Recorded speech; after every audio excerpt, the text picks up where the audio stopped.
Assalamualaikum warahmatullahi wabarakatuh.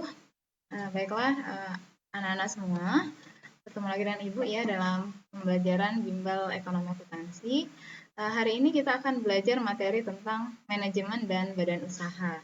Nah, jadi di sini ada dua unsur, manajemen dan badan usaha.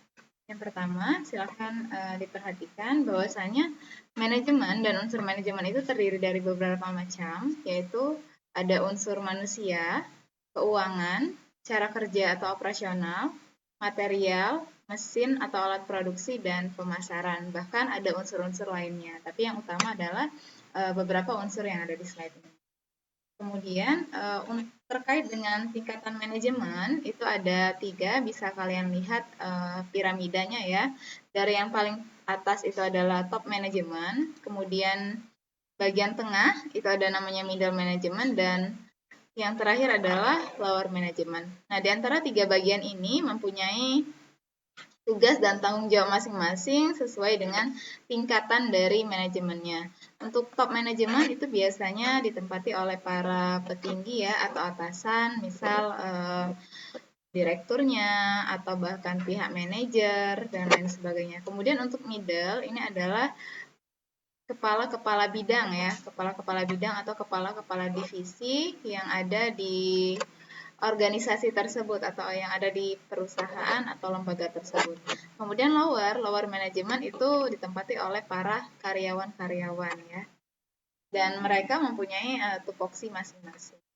Kemudian selanjutnya kalau menurut fungsi manajemen menurut J.R. Perry ya, itu ada 4. Yang pertama itu adalah planning atau perencanaan, kemudian organizing atau organisasian, selanjutnya ada actuating atau pelaksanaan, dan yang terakhir adalah controlling atau pengawasan.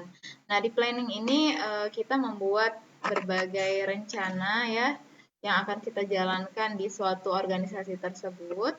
Kemudian pada tahapan organizing adalah mengorganisasikan siapa sih yang akan melaksanakannya gitu, bagian apa saja dan lain sebagainya ya. Jadi mengorganisasikan. Kemudian selanjutnya adalah tahapan pelaksanaan. Melaksanakan tentang apa yang sudah kita rencanakan di awal. Dan yang terakhir adalah bagian controlling atau pengawasan. Jadi di sini bisa di sana ada evaluasi di dalamnya atau mengawasi hal-hal yang sudah dilaksanakan pada kegiatan organisasi tersebut. Kemudian selanjutnya terkait bidang manajemen. Nah, bidang manajemen ini tadi kan di awal ada yang namanya unsur manajemen, ada manusia, tadi ada keuangan. Nah, di sini adalah bidang manajemennya. Bidang manajemen itu ada manajemen produksi, manajemen pemasaran, manajemen personalia, manajemen keuangan, dan manajemen administrasi. Kalau terkait manajemen produksi, yaitu terkait tentang kegiatan produksi ya, kegiatan menghasilkan barang atau jasa. Kemudian untuk manajemen pemasaran biasanya itu mempelajari tentang bagaimana cara kita memasarkan suatu produk ya. Banyak sekali macamnya, ada metode marketing mix atau 4P dan lain sebagainya. Nanti mungkin akan dikupas lebih dalam di pembelajaran selanjutnya. Kemudian manajemen personalia ini berkaitan dengan SDM ya, tentang sumber daya manusia. Bagaimana cara pengembangan sumber daya manusia, atau mungkin bagaimana cara kita merekrut karyawan, melatih karyawan, atau mengevaluasi berbagai kinerja dari karyawan dalam sebuah organisasi.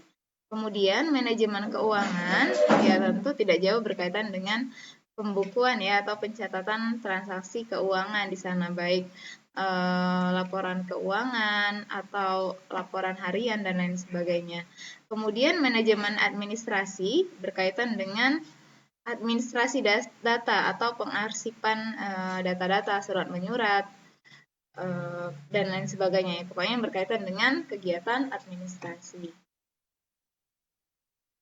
Nah, tadi kita sudah mempelajari tentang manajemen, sekarang kita ke badan usahanya. Badan usaha tentu anak-anak sudah tahu ya, badan usaha yang ada di sekitar kita itu contohnya apa saja. Mungkin pernah lihat tulisan ada CP apa gitu ya di jalan-jalan, atau ada PT apa. Nah, di sini sedikit kita bahas gambaran umumnya ya. Yang pertama, badan usaha itu ada yang namanya perusahaan perorangan. Jadi ya didirikan oleh perorangan gitu. Kemudian modalnya sendiri dan bertanggung jawab sendiri atas jalannya perusahaan. Jadi misal kalian punya modal, pengen bikin usaha apa, nah itu sudah bisa disebut dengan usaha perorangan. Kemudian apa sih kekuatannya gitu? Kekuatannya adalah pengambilan keputusan lebih cepat, karena ya memang tidak bergantung dengan orang lain ya, kita bosnya gitu. Jadi kita bisa ngambil keputusan apa saja yang kedepannya bisa menguntungkan usaha kita. Kemudian kebebasan bergerak, selanjutnya ongkos organisasi lebih rendah, keuntungan jatah perorangan ya. Jadi kalau untungnya ya buat kita gitu, tidak usah dibagi-bagi ke orang lain karena memang kita sedang tidak bekerja sama dengan orang lain. Selanjutnya pajaknya lebih rendah. Dan tadi berbicara tentang kekuatan. Lalu kelemahannya apa ya? Jadi kelemahannya adalah modal terbatas, kemudian tanggung jawab tidak terbatas, artinya jika ada tuntutan hukum, maka harta pribadi kita yang akan menutupi kerugian tersebut gitu ya. Kemudian jika terjadi kerugian, ya akan menjadi tanggung jawab diri sendiri. Oke, nah ini perusahaan perorangan. Selanjutnya firma ya. Firma ini adalah usaha persekutuan dua orang atau lebih untuk mendirikan dan menjalankan suatu usaha di bawah nama bersama. Nah, apa kekuatannya?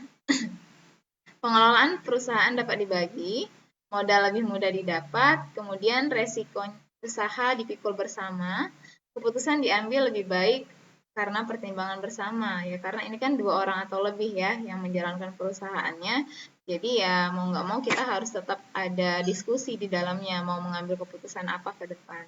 Kemudian kelemahan, kemungkinan timbul perselisihan, keputusan diambil lebih cepat, kemudian perusahaan akan bubar jika anggota melarikan diri.